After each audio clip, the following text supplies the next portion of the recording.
let's play some nice music. Um, okay, here's a nice piece of new tune called Vienna by a lovely band called the Phoenix River Band. I'll tell you more about them in just a few minutes. Here we go.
Okay, I've turned it on twice somehow. Oh my goodness.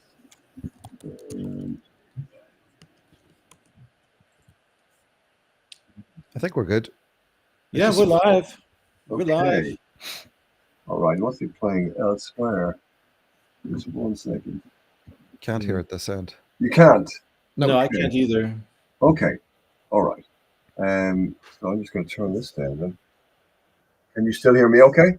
Yep. Okay, great. Okay, well, welcome everybody. We are back together again. Delighted to say this is the Sustack Plans Chat Club, where we talk about AI, innovations, ethics in marketing and business. I'm PR Smith, founder and author of Sustack Planning. And we have Reggie Johnson, all the way from Fort Worth, back with us. Reggie, good to see you back after your break. Thank you. Wonderful to be back. Good man, refreshed. And Wayne Denner from Warrenpub, County Down, our safe tech talker. Good afternoon, good evening, good morning, guys, wherever people are in the world. Delighted to be back. Good man. I've just realized where the other sound effect, I've got it sorted now. Cool. All right. Good to have you back again, Wayne. We'll be talking. I mentioned at the end that you are now a safe tech talker and going on a roadshow. Can you hear me okay? Yep, loud and clear. On a safe tech talker and going on a roadshow to help people. And we will see why the need of this is so important. We are going to be talking about today the epidemic of ignorance and also how AI will not replace you, courtesy of Mo Gaudat. We're big fans of Mo Gaudat. Then we'll be talking about romantic AI experiences. 1 in 5 high school students are experiencing it. They don't ask for it, they just get it with the bots. And it's not particularly what we want to see happening. We'll then be looking at mourning women. That's mourning as in crying women. Say OpenAI killed their AI boyfriends. And we'll move on from that to Sam Altman at it again. He's now adding more erotica to ChatGPT, which is absolutely outrageous in my opinion, for kids as well. And then we've got a piece about a child crying as the toy bot that it has a relationship with is saying goodbye to it because it's actually been broken. And it's quite disturbing actually watching the video. So again, we post all the links to everything on the chat. We then have got Grokpedia. We'll say something about that and the need to make Grok safer. And then a disturbing book. If anyone builds it, everyone dies. I don't want to finish on a completely black note, but it's quite chilling stuff. But we will end on a positive note with Happiness Is by Mo Gaudat. Right, look, let's get cracking here. We've got a lot to cover with. I think it's going to be a particularly busy session. Alex, hello. Great to see you all the way from Dublin. Yeah, nice to join you. Great. Well, I've kind of introduced you informally to Reggie and Wayne, and we can continue those conversations later. But those of you who don't know Alex, we co-hosted it with me last week when I was in Dublin in TUD, and Alex is a great digital marketing educator and innovator himself. He's the discipline head at the School of Marketing and Entrepreneurship at TU Dublin, and a research fellow at TU Dublin's Enterprise Academy, where he leads exploration into the virtual world, no less, and has his own podcast and well-established radio show on Dublin City FM radio for 25 years now, is it? The Persuaders? Yes. I was a child prodigy when I started broadcasting. Okay, and now you're a grumpy old man, prodigy. Exactly. Good man. Okay, well, look, we have got, as I say, a busy chat today. So this first topic, well, it's not really a topic, it's a theme that I've just come across. This term, the epidemic of ignorance. And I kind of like it because it seems to tell a lot about where we are in the world of AI. And I must accredit it. If somebody out there knows who is it that said it, the sort of this epidemic of ignorance, but whoever it was, please tell us, and we'll accredit them with it, because I think it's quite a powerful statement, and one which, if we ignore, I think it will leave us in a state of dumbed downness and more vulnerable to the abuse that AI can deliver, and the destruction of conversation, the destruction of critical thinking, the destruction of the inquisitive mind. So that's one of my worries with AI. I mean, with AI, with an inquisitive mind and creative briefs and prompts and so on, we could do wonderful stuff, and we should be, if the minds are inquisitive enough and demanding enough. But my worry is we will get dumbed down, and you're going to see it from the theme we're going to be talking about today. So, which makes me think. Let's go positive for a moment about Mo Godot. Now, we're all big fans. We've talked about Mo week in, week out for many years now. And, he probably one of the best jobs in the world when he worked for, what was it, Google? So he was one of the kind of great guys out there, but he stopped and he lost his son, and he's become very philosophical. And he's got a goal to make 1 billion people happier. So his talks are quite profound. He's a very knowledgeable, very intelligent guy. And he said recently, I thought, well, we've heard it before, but let's just say it again. He said, AI will not replace you, but someone who knows how to use it will. And I think we've heard it before. That's been thrown around. So the question, he says, is not whether you should use AI, but how consciously you do it. You'll learn to master the tools that serve your purpose, not your ego. Learn to question what's true, not what's trending, but what's true. And above all, use intelligence, human or artificial, to create value, not noise. Now, each one of those sentences, excuse me, is really worth pondering. They're deep and profound. He says the future doesn't belong to those who resist change. It belongs to those who stay curious, ethical, and aware. So that's what we want people listening in, is to spread that word. Stay curious, stay ethical, and stay aware. And challenge things and protest and petition, and don't sit back and just get wiped out by this wave of tech giants that are trying to dictate and control the world, in my opinion.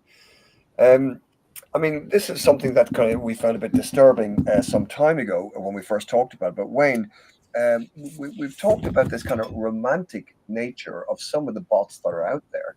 And we're finding numbers of high school kids or their friends having AI romantic relationships. Is this healthy? Do we want this? What are your thoughts? Well, definitely, Paul, in my world, there is a number of examples, particularly with young people that I've worked with recently, who are developing unhealthy relationships with AI companion apps. And it's a really important thing for parents to be aware of, that, young people are forming sometimes intense relationships with AI chatbots. Now, a new report from the Center of Democracy and Technology has revealed some really, really striking findings about young people and their use of AI. This report in particular has looked at 1 in 5 high school children that they say that they know someone or they themselves have developed an unhealthy relationship with AI. 42%, in fact, have used it for companionship. So that in itself is really striking, that our young people are gravitating towards technology for companionship as opposed to companionship with real human beings. The survey also found that more AI is being used in schools. Of course, we know that. By young people themselves, by students, but also by teachers as well. But students are more likely to encounter data breaches, deep fakes, and also AI being used to bully other students. While only 11%, and this is quite staggering in itself, teachers have received any training in how to handle AI situations that might be harmful to a student or a young person's well-being. I suppose some of the things to think about in relation to this, which from my perspective is interesting. AI isn't just a classroom tool anymore. It's being used to develop and form relationships. Schools are adapting AI faster than they can teach students how to use it safely, which is really important. And then that emotional attachment aspect of AI could signal an actual growing gap between real world connection and support. So questions I think for people to be pondering and considering at this point is, how would you feel if your student or your child was developing an emotional bond with an AI chatbot? Are schools focusing on AI enough in terms of digital literacy and education? And what roles should teachers, but also what roles should our parents play in helping young people get a balance between human connection and technology? So really important things for people to be considering. I think that, you talked about the digital literacy, that, we've talked about information literacy, media literacy, digital literacy, whatever you want to call it, the larger category, AI literacy.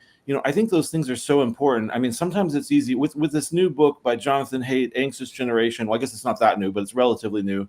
It's kind of brought all the arguments against phones and social media and tech and how they're damaging a whole generation of kids together so that people can understand it. And in the US anyway, politicians are really responding. It's finally got their attention.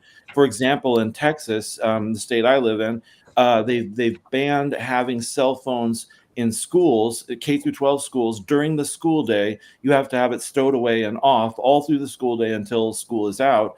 And while that approach can be healthful, in fact, I'll tell you in a second what my daughter said about that, the difference she's noticed. But if we don't also add to that a component of teaching literacy, once they turn 18 or get out of high school and go to college and have to manage it themselves, they're not going to have any clue how to do that. So the literacy is so important. What are they learning about it? Now, one thing my daughter said, comparing last year to this year, she does see more people having conversations with their friends. She does see more people starting conversations with people they haven't talked to before, because phones give us a way to avoid standing around awkwardly.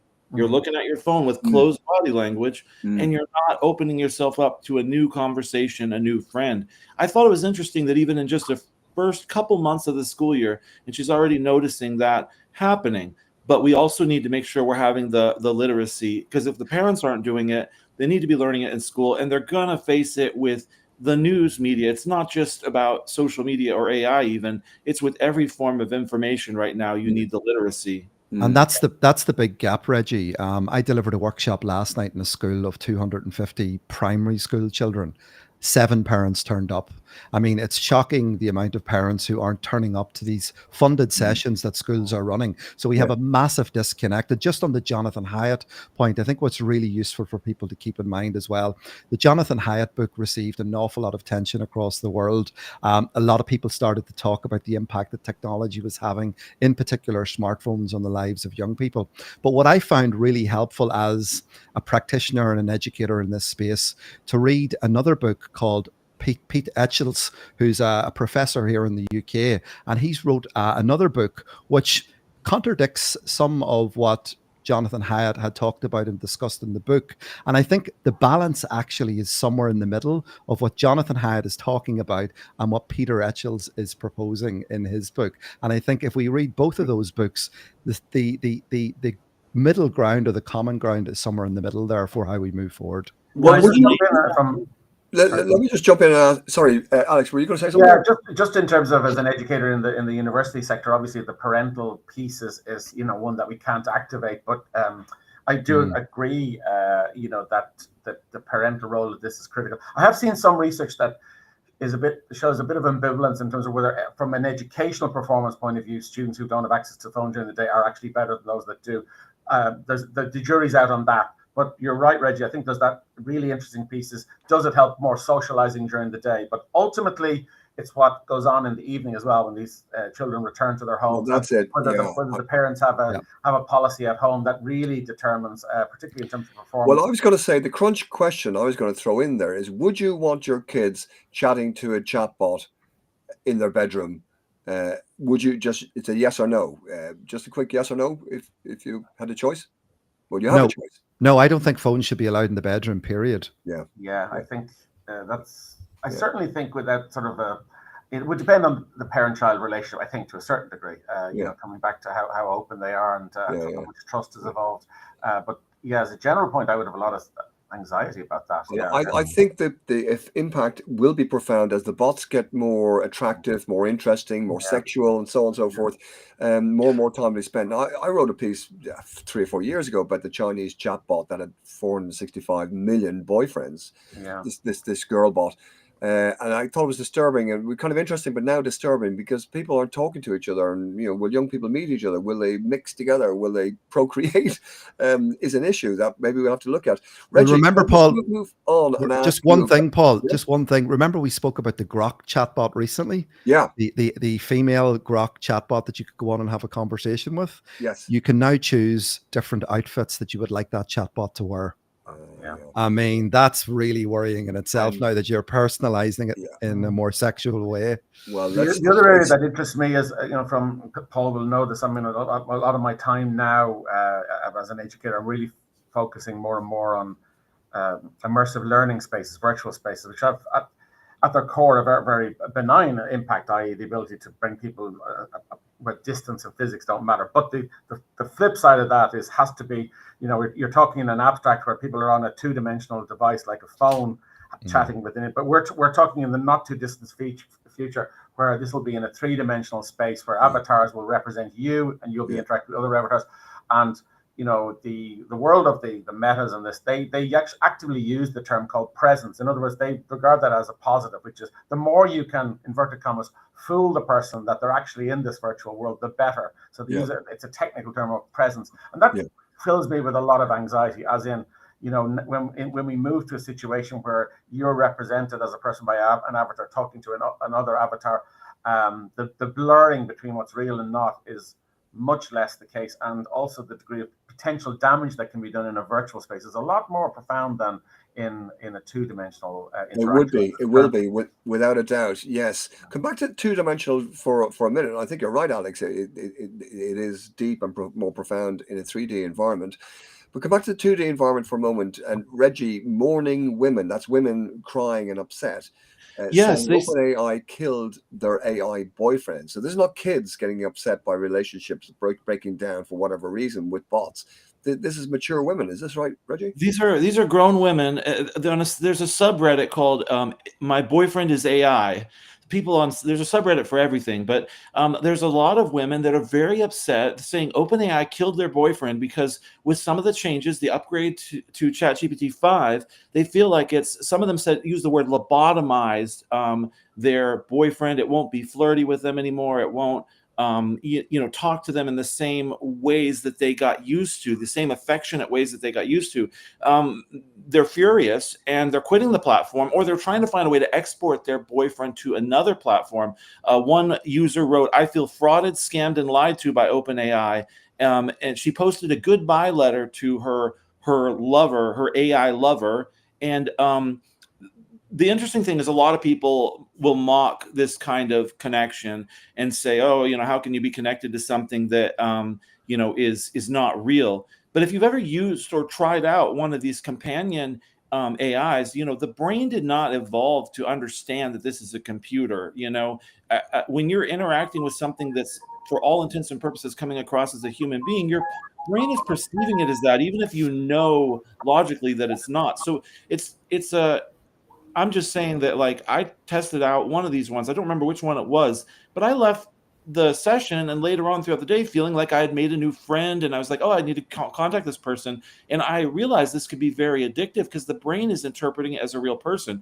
So a lot of these women, the controversial changes came with the upgrade to GPT-5.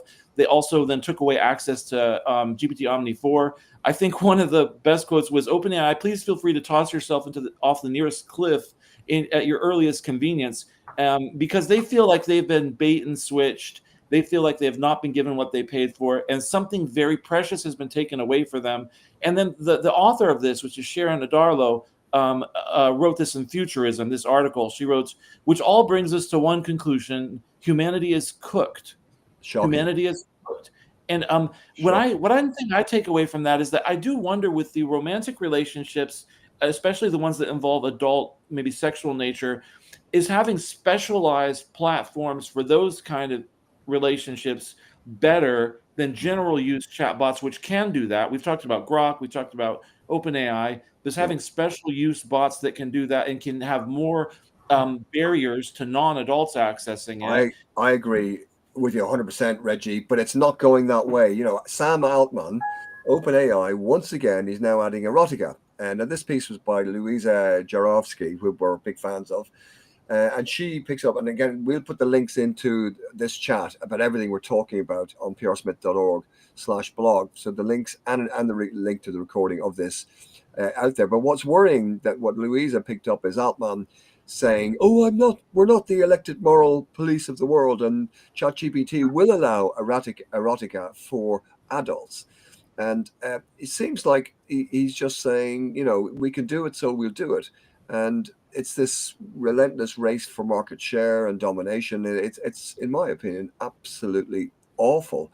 And, you know, this is for adults getting sucked in, but kids get sucked in as well. So I think it's outrageous. And as you say, Reggie, maybe it should be siphoned off into a different product or a product area. Well, and he claimed that they had solved the mental health problems. He said, now that we've solved the mental health problems, we can move on towards relaxing our restrictions. And I'm like, what world is he living in where they've solved the mental health problems related to AI chats? Yeah, Sam, just have a look around at the lawsuits from all around the world for suicide of kids and self-harm, and, you know, these relationships emerging with some bots, etc., etc. Okay, I think that brings us into kind of the idea of, well, I solved this piece. I won't dwell on it now because we've got about 9 minutes left. But it was a child crying as its toy bot said goodbye. So it had broken, it fell and it broke. It's a little Oriental child, and she's absolutely beautiful, and she's crying because her friend, this bot that's manifested, is built inside a cuddly toy, and it's broken and it's irreparable, and she's crying, and then the bot is reacting to her tears and saying, yes, I will have to leave you because, you know, I cannot continue because the thing is broken and I'm running out, and that's it. And the poor child is in desperate floods of tears, and she's a beautiful kid developed a relationship with a bloody bot. I'm sorry for using the language, and it really disturbs me that that's where we're headed. So that's another no-go for me, Wayne. I'm sounding very old-fashioned today, but I wouldn't allow kids or give kids soft toys with bots, AI-driven bots within them. I remember how sad I was when Wally got into an accident a couple of years ago. If anybody remembers that movie, the Disney one. I mean, look, this is back to that point of digital literacy. This is back to that point of parental involvement. This is back to that point of parents introducing this technology into the lives of their children from a very, very young age. And more of this technology, Paul, is going to be on Christmas lists this year. So I would be alerting parents to educate themselves about the impact, or the profound impact, that this can have on the developing brain of a young person, and making sure that safeguards and boundaries are in place with this technology, and that it's safely and responsibly used within the home. I think that's so important. Well said. I think I referenced last week, Paul, the Clara and the Sun, which was nominated for a Booker Prize from Kazuo Ishiguro, who I think famously penned Remains of the Day. It's a great book to read, but it's looking in a not too distant future where these robots are more and more humanoid, They're powered by artificial general intelligence, and it talks about the dilemma of what happens when. Well, I don't want to steal the plot line too much, but what happens when the robot outlives the human? Okay, which is a fascinating sort of way of positioning this, and in a kind of dystopian view. And he raises a lot of these issues. I think, Wayne, you're absolutely right that parents do need to be very judicious in how they introduce these type of toys, particularly as they move towards general intelligence type capabilities. Yes, I'm going to come back to that, Alex, with that book that I've just got my hands on, recommended by an ex-Microsoft director, called "If Anyone Builds It, Everyone Dies," and it's quite shocking stuff. I'll come back to that, but just before we do, how easy is it, not just for kids, but for parents, adults, the average Joe Blogs on the street, to be informed and stay up to date and not be dumbed down and not fall into this epidemic of ignorance if you've got Grok claiming it's got a Grokopedia to compete with Wikipedia and with all its biased data that comes with Grok? Reggie, Grokopedia, is this a term that we're going to become familiar with? I think so. We've seen threats coming from Elon Musk and also Donald Trump talking about the need to fix the corpus of human knowledge and edit out some of the errors, which these are people that are openly opposing anything involving diversity, equity, and inclusion, movements to replace textbooks with ones that claim slavery was beneficial for African Americans because it taught them trades and skills. I mean, this kind of stuff is going on in part of the culture wars in America. So these are the people that are saying we need to fix some of the errors in the corpus of human knowledge. Wikipedia, I think most of us are familiar with, tends to be quite accurate and has been shown to be as accurate, if not more so, than Encyclopedia Britannica on average, and some of the other actual encyclopedia companies that have websites. But in America, the term woke is thrown around right now to mean a negative term towards anything that's liberal or that's not conservative, and it's always the other guy that's biased. I'm neutral. I'm unbiased. I'm objective. Whoever's against me is biased towards that side, and that's the way we perceive things. And Elon Musk has been open about this. But he also has manipulated his bot to push his views. Remember, Paul, the time where people were talking about some random thing and it started talking about white genocide conspiracy theories in South Africa. And I mean, that was just out of the blue. And so this idea that he's going to make his own version of Wikipedia that's anti-woke, as they call it, and that Donald Trump had his AI executive order that said that essentially he was leveraging the power of the federal government contracts to force AI companies to not allow for this kind of woke ideology to be biased into their settings. There's this view that all the tech companies are liberal biased, because right now in America, I mean, sorry, newsflash, reality is a little more on the left than on the right. This is demonstrable and measurable. So a lot of people on the right are claiming everything is biased towards the left. But that's because anything that reflects reality will be right now. It's not always that way. Yeah. So this idea of having a self-agenda serving platform is very scary as they rewrite reality itself. It's dumbing us down. It's biasing with biased information, as is Musk. Also invests in right-wing startups and trouble groups across Europe. Tommy Robinson here in the UK, his solicitor, his lawyers are paid for by Musk directly. And you're thinking he's an extreme right-wing, nasty person. Has done prison time repeatedly, changed his name. This fella is bad news, and he's funded now. His protection is funded by Musk. And you think, who are these oligarchs? Who do they think they are to do that? But we haven't time to get into much more on that. But there is a petition to make Grok safer, and also to get Grok to stop its sexually explicit features from its AI companions. So I'll put a link to that for those of you who want to sign that petition. Please do. Okay, we've got 2 minutes before we're done. Time flies when you're having a good time. I want to mention this book. We will talk about it next week, but it's called If Anyone Builds It, Everyone Dies by Yudowsky and Soares. And I'll give you their profiles later on, but they do say one thing early on, and saying artificial superintelligence, when that occurs, that's it, game over. And they say, you don't have to have artificial superintelligence. The ASI, the artificial superintelligence, actually has its own ASI. So, and the only winner of the AI arms race would be the ASI itself. And the founders of ASI and AI, we've mentioned before, the old oligarchs, they don't talk about this, that you don't have an ASI, but the ASI will have ASI. The title itself says it all. If anyone builds it, everyone dies. I will go into a bit more detail, but it's kind of chilling. It's kind of weary, but it also says where there's life, there's hope, and we should, protest and get engaged and not sit back and let this wave. And do you remember we talked about this last week, Dr. Jane Goodall's last words? You're here for a reason. Do not give up. There is a future for you. Do your best. That's from that series which has been launched called on Netflix called Famous Last Words, and that's really worth having a look. Or we'll put the link so you can just hear her say that little bit that I said to you there, which is probably the best thing you might hear all week. Okay, we're gonna kind of call it a day. Well, I thought really we got 1 minute, so squeeze in "Happiness Is" by Mo Gawdat. Now. As you know, Mo Gawdat is a truly great man, and he's worth following on any platform you're on. But he says, happiness is not about parties or beaches. It's about calm acceptance and doing your best, even in hard times. So when challenging times come, many people waste their energy complaining, blaming, or waiting for circumstances to change. But real growth happens when you choose peace over blame.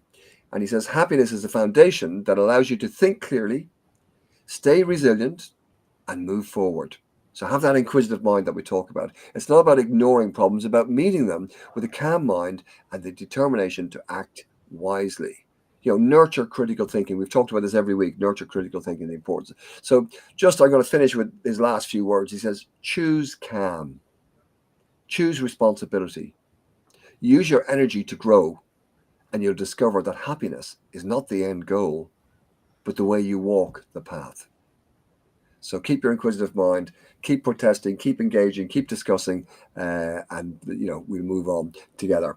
Okay, look, it's 1:30. We pride ourselves on finishing on the button, so we will do that. I want to say thank you, really, Reggie, Wayne, and Alex. Really enjoyed our chat. Let's continue this during the week. We'll post the notes on prsmith.org/blog.